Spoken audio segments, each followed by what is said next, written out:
So our first keynote speaker for the afternoon is someone that I am absolutely delighted to introduce, my lifelong friend, Lenna Koszarny, a Canadian who has spent her entire adult career in Ukraine, building up Ukraine, promoting investment into Ukraine, now into the billions of dollars, a stalwart defender of the benefits of investing in Ukraine.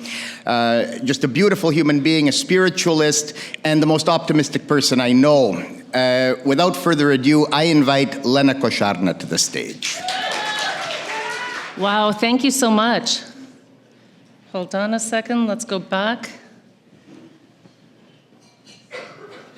I want to use this. This is much better than standing behind a podium. And first I want to say thank you so much, Zanon, thank you, John, thank you to everyone at Canada-Ukraine Chamber of Commerce. This event is fantastic. It's better and better every single year. And we're so delighted to see so many people in the audience, friends of Ukraine, business people, people who are investing. My name is Lenna Koszarny. As John said, I've been 30 years in Ukraine, and it has been a journey. It was a journey that started in 1993 for me with my grandmother, and I came back and said, I want to be part of this. And by the end of the year, I was out of the audit firm and into tech fund, then consulting firm, and then had the good fortune of meeting Natalie Oresco, who recruited me into US government fund, who had the vision and foresight to launch a private equity fund, a firm, Horizon Capital, and it is now what it is today, and something that we're very proud of. We're very proud of. And there's a lot of facts and figures up there, a lot of facts and figures, but what I want you to focus on is that box, the companies, the people. And for us, what is most important is the visionary entrepreneurs whom we're backing. That is where it all starts. And I just want to start with everybody in the audience who is an entrepreneur, who is a founder, who leads a company in Ukraine, please stand up. Everybody who is an entrepreneur, I said, please stand up. Everyone who is running a business in Ukraine, they deserve all of our applause. The founders, the entrepreneurs who are here, stand up. Okay, these are the people who are taking care of their companies, paying taxes, taking care of employees, taking care of those who are returning to the front, going to the front, and who every single day are making sure that businesses stay operational in the country and keep the economy going. So when we look at this, for us, we have the pleasure of investing alongside founders and visionary entrepreneurs who are, or want to be, or are already champions in the country, champions globally, and that's what we do. We provide growth equity, and that's what we do. Very proud that since Russia invaded Ukraine in 2014, we've raised almost $1 billion for Ukraine, and we're putting it to work.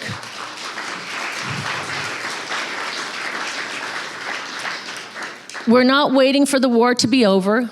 The economy is a national security issue. It's important to invest now. And the folks on the ground are investing all that they can. They're reinvesting their profits. They're investing more. They're investing in volunteers. They're investing in the army. They're investing in drones. They're doing everything possible for the country to be secure. So we are very proud to be backing entrepreneurs, and we're also very proud to be backed by some of the greatest institutions in the world. These are decade-long relationships. Olenna, Voloshin, I see you in the front row. You know, IFC is the biggest investor in our latest fund. EBRD is the biggest investor in another fund. We've brought together over 40 institutions that together allow us to deploy capital in Ukraine. And behind us, they stand with $700 billion in capital, wanting to co-invest, wanting to back projects, wanting to provide debt. And that's very important, especially in today's context. So we've heard a lot today about the challenges in Ukraine. We all know them. We know that this war should never have happened. We know that Ukraine is brilliant and Ukraine is fighting. And we know that there are multiple allies who are standing with Ukraine. I wanted to put up a few facts and figures that to me are quite astounding.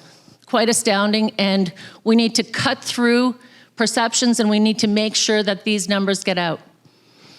So we're hearing so much in the media about gains by the aggressor, etc. Ukraine has liberated, at the peak, 54% of the territory taken. It's 52 now. Ukrainian defenders are holding that front line, and nobody should be worried that Ukrainian defenders are not going to do the best job that they can. They're doing it, and they will continue to do it. We see also that today we heard from Jean Cloutier and others about continuing to invest, about the fact that risks are at 0.1, 0.2, 0.3%. We have communities across the country who have welcomed new businesses, who are expanding, who are growing. 76% of communities are reporting that they're not materially impacted. You're seeing those communities welcome new business, create jobs, be economic engines for the country. We see at the bottom, I love this stat, 3,118 ships. Thanks to the Unity Corridor, thanks to Ukraine's brave defenders who are defending the Black Sea, have sunk 40% of the Russian Navy, and ensuring that vessels are getting out with the commodities and grains and ores that Ukraine exports, that has kept the economy solid. There's a person in this audience, Nelly Oresko, when she left Horizon and became Minister of Finance of Ukraine, who remembers when there wasn't 37 billion in reserves. I think it was less than 5, and there was like 100,000 in treasury account. And at that point, Ukraine's nominal GDP had decreased from 130 billion to 91. Right before the full-fledged invasion, we were a 200 billion economy. We will hit 200 billion again this year. That's incredible, and people don't know that.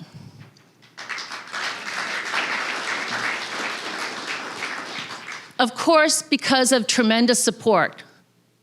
Ukraine, its defenders, its people, business, resilience, but also the partnerships, the immense financial support, budgetary support, over 100 billion, over 123 billion in military support.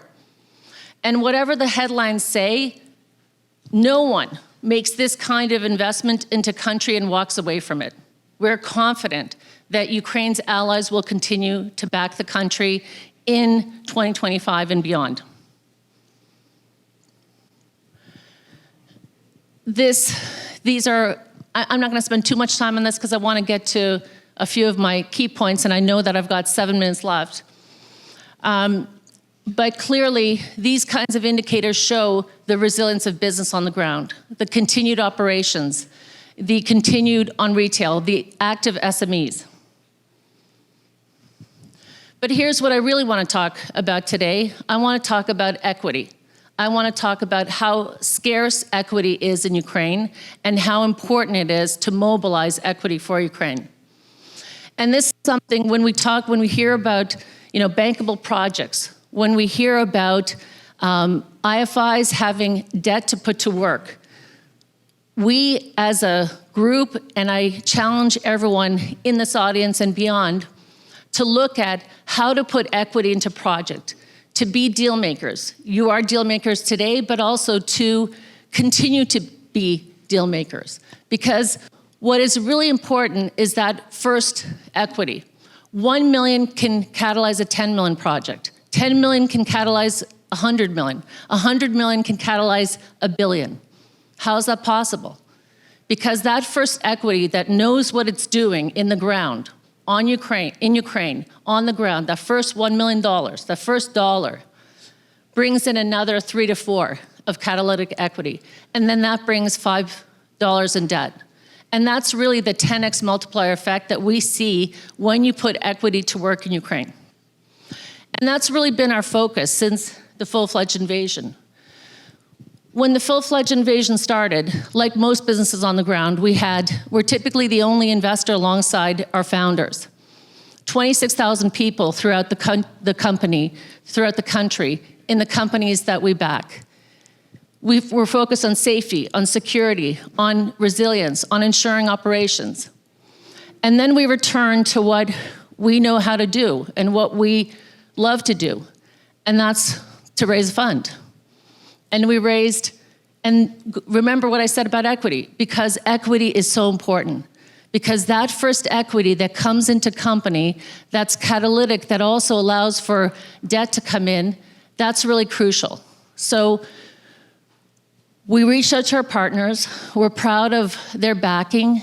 We're proud of the belief that our partners had in us, of IFC as our largest investor, 60 million, EBRD at 50, EIB, DFC, JICA. Many of these are the first time they've come into an equity fund in Ukraine. And to pull together that platform, originally we thought it would be 250 million, it became 350. We've put a third of it to work, we'll hit 50% in the next 6 months. And we hope that those companies will inspire and will continue to lead and support Ukraine's economic revival. I was asked to speak about this deal because everybody wants to know, how did this happen? You know, how did this happen? How did, in the middle of a full-fledged invasion, in the middle of war, how did you attract a renowned serial entrepreneur to a 1.5 billion investment in Ukraine to be made now, not when the war is over, with no war risk insurance, into an infrastructure project, into telecom, where there's cybersecurity threats, et cetera, into equipment and, you know, thousands of base stations around the country. This is a deal that we are so proud of, and there's so many people in this audience who know of many elements. There's people who supported it, who you know who you are. And this was a company that we entered in 2010, a broadband cable company. We had a minority stake, 40%. In 2016, we increased it, first to 73, then 96%. We believed in the company, we believed in the team. We brought in Misha Shalemba. We searched the world, 18 people we interviewed for the job. And we decided to pluck a 29-year-old CEO out of McKinsey in Dubai, out of the transformation he was making at Saudi Telecom, and give him the shot to transform this company and to realize a vision that included acquiring the #1 pay TV company and also bringing a mobile operator into the mix. He did an amazing job, and this is the power of Ukrainian CEOs. They're just fantastic. Misha Shalemba came in, EBITDA almost went up 5 times, revenue tripled. We were able to attract 65 million in acquisition financing from EBRD to make the pay TV acquisition. We bought Volia in June 2021. And then we did everything to get, we had a number of offers for the company, and we brainstormed and we said, who would we want to bring into Ukraine? Who is our dream partner, investor? And Xavier Niel was #1. And he is #1 because he is the kind of groundbreaking entrepreneur who did the triple play 20 years ago in France for the first time. He's invested in 20 markets, 100 million subscribers. We love what he's doing in European AI. We think Ukraine and France are wonderful partners from an AI standpoint.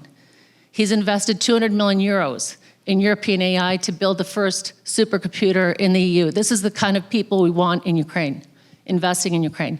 So we went to see him in December 2021. A week later, we gave our pitch, we showed the vision. Shalemba and I did the best that we could. And then a week later, he called and said, I'm in, but if you stay as our local partner. We said yes, we're ready to do it. And this process started, negotiating with Turkcell for the buyout of LifeCell, of course, going through all kinds of all the necessary regulatory approvals, et cetera. And we were super proud that the deal closed in September, and also that we were able to attract debt financing from IFC and EBRD, 435 million. This is crucial. He would not have done this without the partnership on the debt side of IFC and EBRD. This is crucial, and it's something that I was asked to kind of bring all together, and that's that catalytic equity, along with Ukraine's long-term partners, EBRD, IFC, partners on the debt side, can help catalyze billion-dollar-plus deals for the country. And this is an example of how it happened. I think I have only a little bit more time. Croatia, I know you've heard about, and this is also, everyone's talking about a global slowdown. Ukrainian companies aren't even paying attention to that. They're gaining clients, they're going out, they're doing financing rounds. Croatia became a unicorn in June at 1.2 billion valuation. Women-led, Catherine Kostareva, fantastic.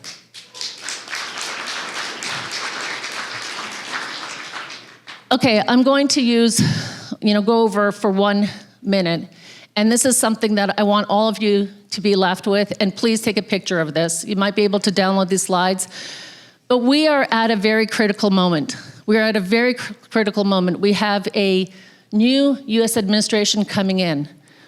We have all kinds of talks about negotiations. And what we've been saying, me as chair of the board of American Chamber of Commerce in Ukraine and many others, is that Ukraine is a prize. Ukraine is not a burden. Ukraine is a prize. I want to thank Diane Francis, who has been a champion on this and really clarified this. But I want everybody in the room, we're business people. If you could invest $1 trillion, half a trillion for a war, lose 350 billion in frozen assets, and gain 26 trillion, that's a pretty good return on investment. Even if it wasn't 26, if it was a quarter of that. Folks, we all have to be speaking transactionally. We all have to be speaking about Ukraine as a bounty, Ukraine and its natural resources, Ukraine as home to rare earth minerals. There's a reason why we heard Richard Verm and others, and we hear this talk about rare earth minerals. Today we heard that on the news, that China is going to block rare earth minerals exports to the US. This is crucial. Ukraine is a prize. Ukraine has rare earth minerals that are almost 12 trillion. Ukraine has natural resources of 26 trillion, the size of Canada's and Australia's. Is this what we want as a world, to fall into an aggressor's hands? Absolutely not. We need to know the facts.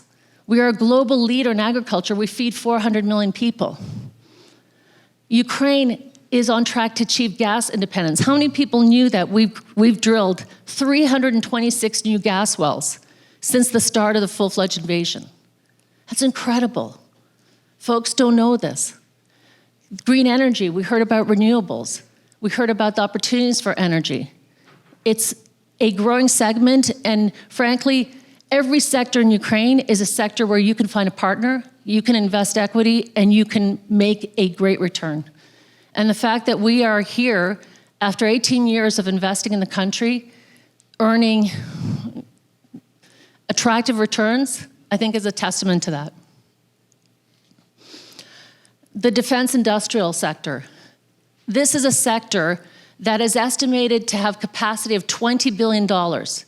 And right now, because of lack of investment, it is a $6 billion sector. This is every single defense investor, defense company should be looking at Ukraine. A little bit of, I see there's a little thing, but I think you can read it. Natalie mentioned DIA. You know, DIA was just nominated for a Time Invention of the Year in the application software category.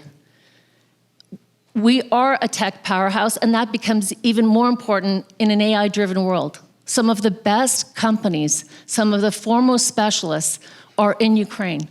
In a world that is increasingly being driven by AI, Ukraine is a partner that brings so much more to the table than it takes. And finally, the retail sector. You know, we've heard about, you know, retail sector declining, you know, consumers, the consumer market. The retail sector is still alive and well. Over $50 billion, despite a full-fledged invasion with 10 million Ukrainians buying online.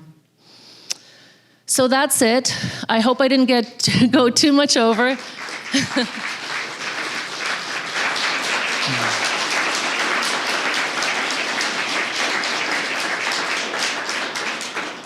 But I want to close by saying thanks also to Ambassador Kovalev, who has been a stalwart champion for promoting investment of Canadian companies in Ukraine, of Ukrainian companies coming to the Canadian market. She was a champion in Ukraine for business. She's a champion here. So thank you, Ambassador Kovalev, for everything that you do. It's so appreciated. Your vision, your commitment, it's exactly what Ukraine and Canada need right now. Thank you so much.